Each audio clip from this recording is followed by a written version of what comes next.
The 2010 Kia Sedona air filter replacement.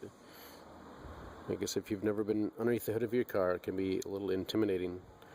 But let's go ahead and find it. It's very simple right here. 2 clips. Gotta pull these like so. This one's already been done. And then it's got a couple little notches in the back.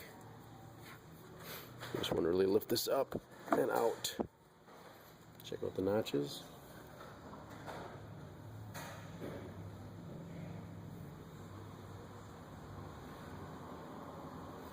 We do have a new air filter in here already.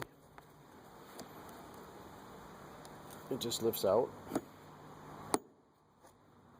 So we just put this in and we just want to tilt it so those fingers get back in the groove.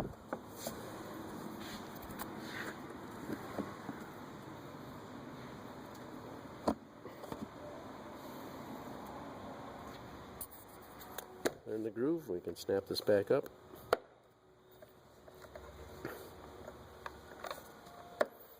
And there you go. I'm not sure if you're saving any money because I think everyone will put your air filter in for free, but hey, there you go. Installing your air filter on your 2010 Kia Sedona.